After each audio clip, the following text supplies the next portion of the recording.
1977, révolution dans le monde du théâtre québécois, c'est la naissance de la Ligue nationale d'improvisation.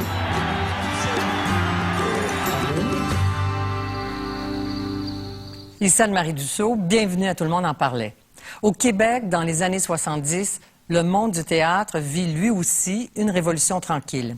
Le Théâtre expérimental de Montréal, une toute petite troupe, invente une nouvelle forme de théâtre qui marie l'improvisation et le hockey, notre sport national. C'est la grande trouvaille.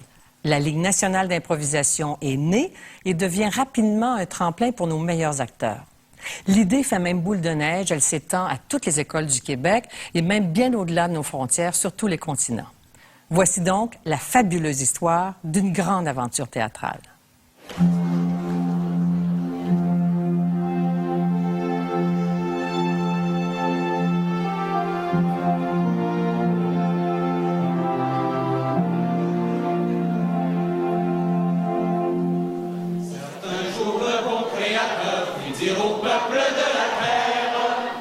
Chacun choisisse une fleur et qu'on envoie de l'émissaire, qu'on soit exact au rendez-vous.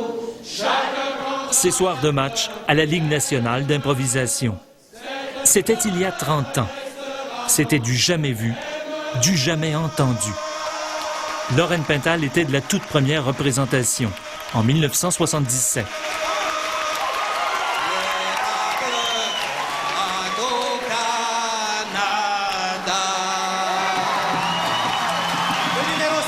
Lorraine Pintal.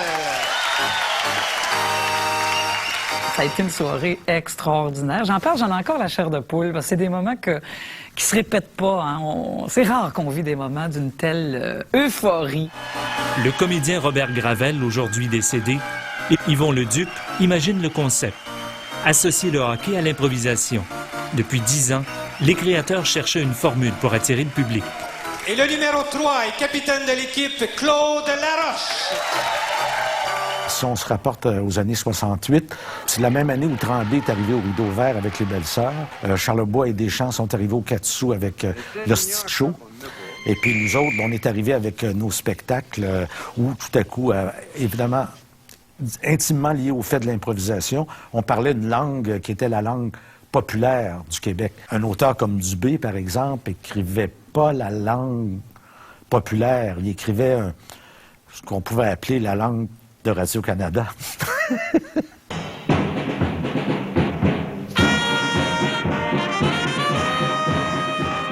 Cette année-là, Claude Laroche quitte l'École nationale de théâtre pour se joindre au Grand Cirque Ordinaire, troupe mythique créée par Raymond Cloutier, le grand prêtre de la création collective et de l'improvisation. Là, tu vas venir asseoir, là. Ben là, moi, ici, t'as fait le prends plus. Parce que là, je suis plus capable. Là. Yvan Ponton et Robert Gravel sont au Conservatoire d'art dramatique. Les officiels pour cette rencontre sont messieurs Yvan Ponton, arbitre en chef. Robert, c'était un étudiant très studieux. Et puis, on savait pas encore trop ce qu'il avait dans la tête. Disons que l'imaginaire n'était pas encore tellement défini. Mais moi, je savais, et je pense qu'un des rapports qu'on avait ensemble, c'est que, bon, par exemple, il aimait beaucoup le baseball, il aimait beaucoup le hockey, et puis c'était pareil pour moi. Donc, on était capable de discuter là-dessus. Moi, je suis Tony Esposito. OK, Henri Richard. Oui. Mais Robert Gravel est curieux de tout.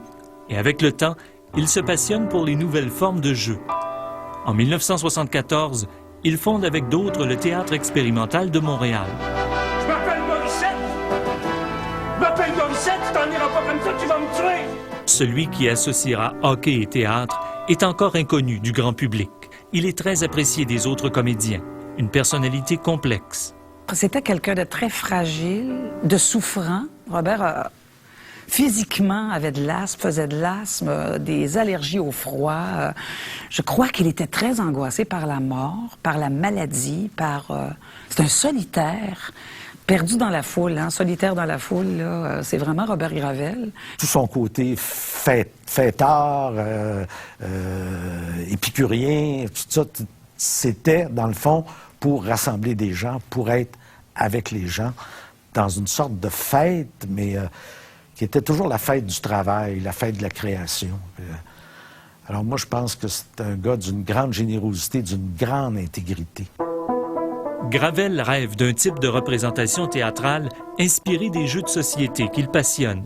Monsieur Yvon Leduc. Il y a un soir de brosse un peu. Robert a amené l'idée d'une adaptation du jeu de Monopoly en impro. Et là, de ça, on abandonnait cette idée-là. Sais-tu qu'est-ce qu'on va faire? Il dit, on va improviser, mais il va y avoir une patinoire. Et là, le setup était là. Hein. Il va y avoir une patinoire, il va y avoir 2 équipes, un organisme, c'est un maître de cérémonie. Maintenant, mesdames et messieurs, si vous le permettez, nous allons procéder à la présentation officielle des 2 équipes. Moi, je me disais, bon, ben, il va y avoir 2 équipes, chouette, je vais pouvoir improviser. Et puis, il termine tout ça en disant, et puis, toi, tu vas être l'arbitre. Et j'avoue qu'il y a eu un moment de déception, de grande déception même, parce que tout simplement, je savais même pas qu'est-ce que l'arbitre pouvait faire dans ce jeu. Donc, ça a été la première réaction. Ensuite, j'ai commencé à travailler sur les règles du jeu et puis, bon, on sait qu'est-ce qui est arrivé par la suite. J'avais une idole d'arbitre qui était Bruce Hood et là, je suis allé chercher des choses que Bruce Hood faisait et puis, évidemment, j'ai accroché à ça tout ce que j'en savais de ce qu'était un arbitre sur la patinoire, un vrai arbitre de hockey. Mais dans le fond, là, on avait l'élément dramatique parce que tout le monde s'amuse, sauf un qui est vraiment, là, lui, là, il n'y a pas moyen de le faire rire. Il y a un qui est vraiment là pour mettre le trouble, si trouble il y a, évidemment. S'il vous plaît, mesdames et messieurs, étant donné l'importance de cette partie, je vous demanderai un vote clair et précis. Sur l'improvisation, le vote! Même Robert Gravel croit que le décorum du hockey n'est qu'un artifice temporaire. Bleu, orange, rouge, 87! Au début, je croyais que l'enrobage hockey, l'emballage hockey faisait que c'était populaire, l'aspect folklorique de la chose. Ensuite, j'ai commencé à croire que c'était un véritable jeu théâtral, un véritable happening tous les soirs. Je suis persuadé maintenant que c'est un jeu humain qui se joue à un très haut niveau mental. Il reste à convaincre les acteurs. Pas facile. Mais là, OK, c'est là, OK, bon, c'est ça. Et le théâtre, c'est autre chose. Et l'improvisation, c'est autre chose. C'est immoral de donner une claque à un spectateur pour qu'il te la lance dans la face et être payé pour ça. Il y en avait qui avaient beaucoup de réticence en disant, ben là, on n'est pas des chiens savants, on va pas se mettre après un coup de sifflet à faire n'importe quoi.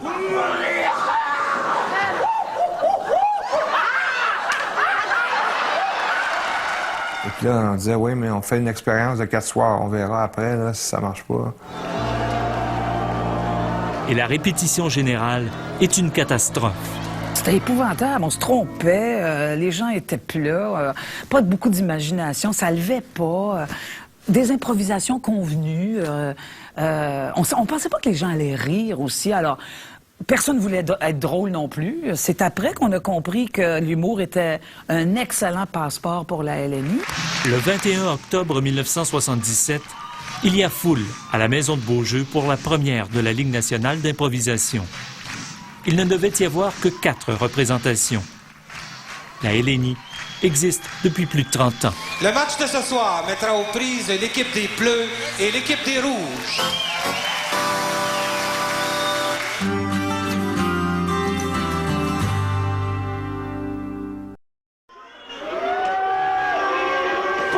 Pour obstruction. Parce que... Il avait bien été annoncé qu'il avait 2 filles qui entraient, 2 personnages de femmes, et le joueur de Go a tout à fait obstrué ça en disant non, ce sont mes frères. Okay. C'est de l'obstruction, c'est une majeure. Vous savez... Attendez. L'impro est un jeu cruel. Alors, je vais vous dire une chose, je suis très patient avec vous. Deuxièmement, ce que vous ne semblez pas comprendre, c'est qu'il était annoncé des filles par le joueur jaune et ça a été obstrué par le joueur bleu. C'est ça que vous ne comprenez pas. On peut tomber sur nos pieds quand on le fait avec dignité. Bon. Gravel, un peu pervers, lui, ce qu'il a pris, il a tout pris au hockey ou au sport. Donc, le joueur, oui, doit faire une belle improvisation, mais au bout de la ligne, s'il gagne l'improvisation, c'est lui qui est la star, le héros. S'il performe très bien à l'intérieur d'un match, il va aller chercher la première étoile du match. Alors, c'est certain qu'à un moment donné, c'est devenu extrêmement tendu, parce que là, les joueurs disaient « Oh, je joue pour ma moyenne, je joue pour le trophée, les équipes veulent gagner la fameuse coupe. » Emblème mondial de la suprématie en improvisation. Il y a eu une punition qui a été accordée par Yvan Ponton et moi, je l'ai contestée. J'étais pas d'accord, mais on était sur le bord de gagner, nous. On était à 1 point près. On s'est pris tellement au sérieux. Claude Laroche est descendu sur la patinoire, a voulu se prendre aux cheveux avec un joueur de l'équipe opposée. Et dans un grand geste théâtral, j'ai dit, nous quittons la partie, nous l'arrêtons, nous ne la terminons pas. Moi, je pense qu'un spectacle marche quand le public se reconnaît dedans. La Hélénie, le public, il se reconnaissait. Non seulement ils reconnaissaient le spectacle, mais ils reconnaissaient ses voisins dans les estrades. Eux aussi avaient un rôle à jouer. Rôle de crier chou ou applaudir, lancer des claques. Évidemment, le vote, rôle du vote sur les improvisations. Donc, moi, je pense que cette espèce de complicité qu'on retrouve rarement d'une manière aussi forte là, dans d'autres spectacles. Très vite, la Hélénie devient un passage obligé pour les jeunes comédiens ambitieux. Un tremplin extraordinaire pour les Normand Brathwaite, Patrice Lécuyer, Sylvie Legault, Marcel Leboeuf, Pierre Curzi, Robert Lepage. Et c'est là où le jeu est devenu dangereux pour moi. Là où c'est devenu, quand on a commencé à en faire quelque chose une machine efficace à faire rire, une machine à performance où des réalisateurs viennent te voir pour t'engager, où des metteurs en scène viennent te découvrir, et ça devient l'endroit à Montréal où tu peux espérer avoir un rôle. Oh, mais là, ça n'a pas de sens. Là, moi, je trouvais que toute l'improvisation était totalement dénaturée. Oh, il y a eu des coups de cochon, il y a eu des coups en bas de la ceinture. T'avais des joueurs que tu ne voyais absolument pas, qui laissaient les autres écrire l'improvisation, tout écrire l'histoire, et puis à la fin, pouf, ils sautaient justement par-dessus la bande, venaient glisser une réplique, toc, la sifflait 2-3 secondes plus tard, et ils gagnaient l'impro. Un bon one-liner, un bon punch, et puis qui va tout chercher. La Ligue organise des séances de repêchage. Il y a beaucoup d'appelés et peu d'élus. Tout à coup, il y a une centaine de comédiens qui veulent jouer, puis le coach qui a le premier choix, j'entends mon nom, je dis, mon Dieu, tu sais, là, ça a été une petite minute de gloire formidable. Dès 1982, les matchs sont télédiffusés. Aussi, c'est une arme à double tranchant, hein, parce que si t'es pas bon à la télévision, là, devant 500 000 personnes, là, tu peux plus perdre aussi que gagner. Là. Quand ça a commencé à être télévisé, je faisais quand même une vraie préparation pour aller jouer.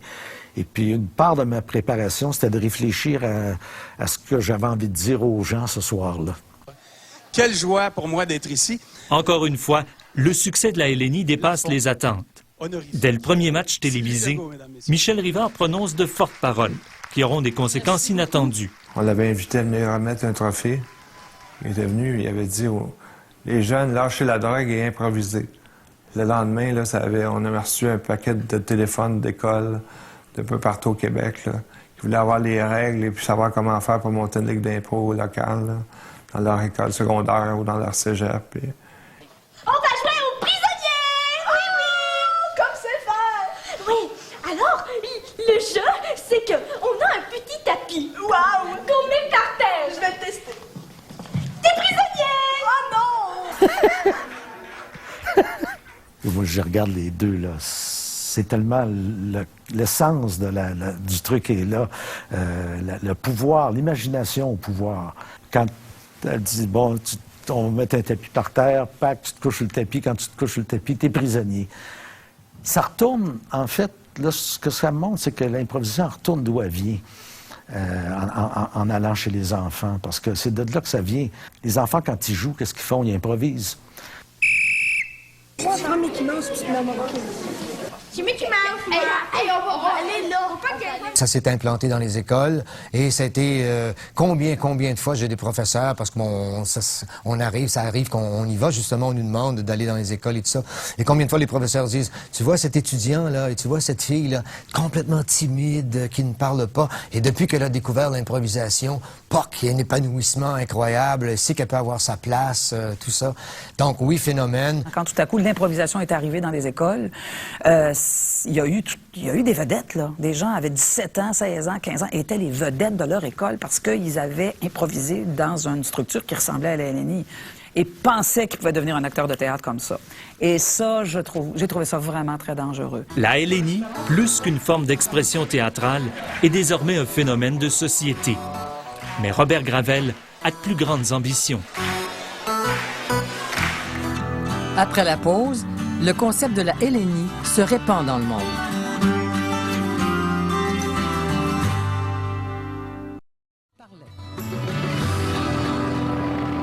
Tout laisse présager de très bonnes choses. Nous avons déjà eu des matchs avec la LIF, la Ligue d'improvisation française. Nous allons essayer d'implanter la LNI en Belgique et en Suisse. Et tout ça pour jeter les bases d'un mondial à travers la francophonie.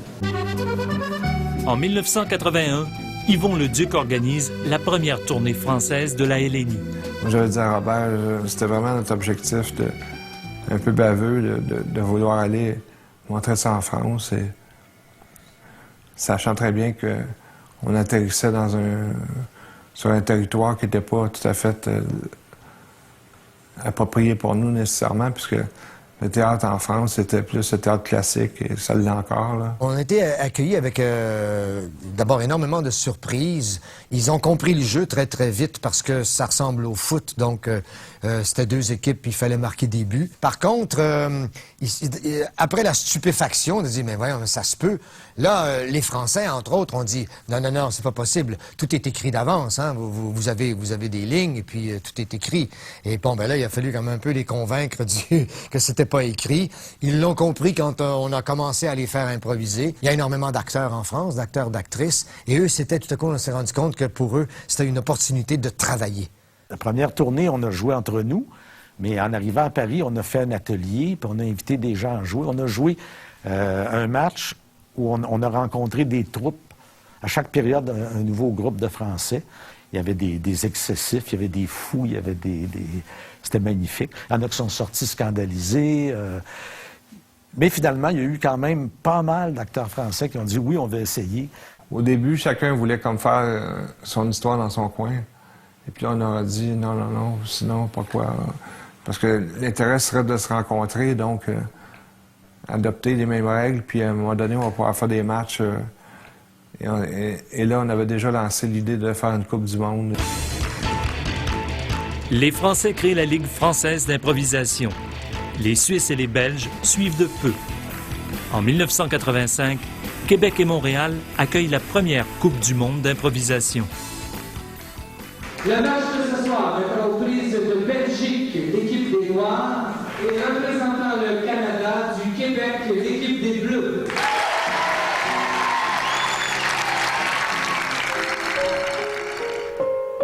Le rêve de Robert Gravel, une LNI à l'échelle internationale, est-il en voie de se réaliser? Il est en train de le réaliser. Il y a déjà une bonne partie de ce rêve-là qui est réalisé parce qu'il y a de l'improvisation en Amérique du Sud. C'est certain qu'il y en a en Europe et puis il commence à y en avoir dans toutes les langues. Le rêve de Gravel, il n'est pas fini. Et puis après 30 ans, c'est extrêmement vivant.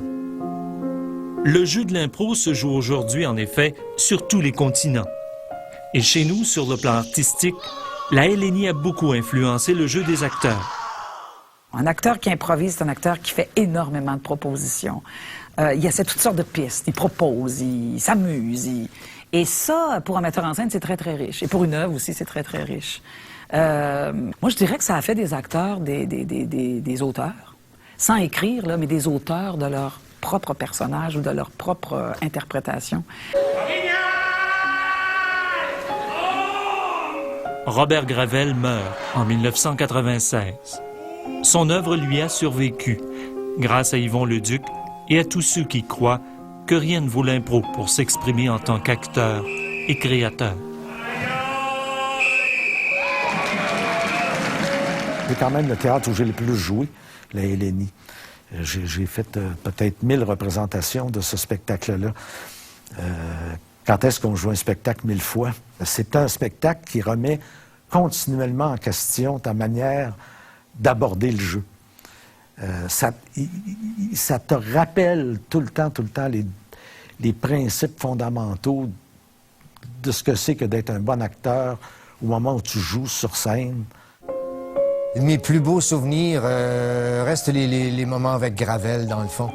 Je voyais Gravel jouer, et en le voyant jouer, je voyais le gars qui est capable d'improviser. Je voyais tout l'univers de Gravel. Je revoyais Gravel en train d'inventer ce jeu-là. Je peux penser à des joueurs, je peux penser à des situations, mais au bout, il y aura toujours une image de Gravel, un coin de Gravel. Il y a toujours Gravel qui va être là.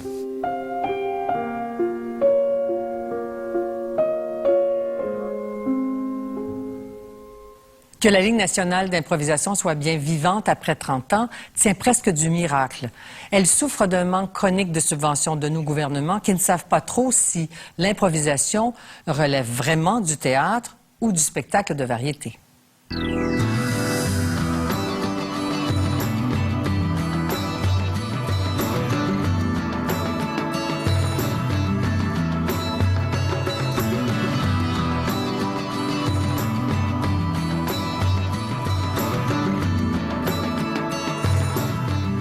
Il s'approche de moi, il dit « Laroche, t'as déjà fait de l'impro, toi, t'es bon là-dedans.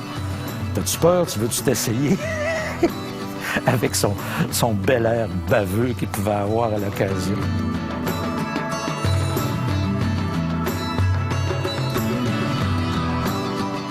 On n'avait aucunement l'impression qu'on était en train de créer quelque chose qui allait passer à l'histoire ou dont on allait fêter le 30e anniversaire en 2007.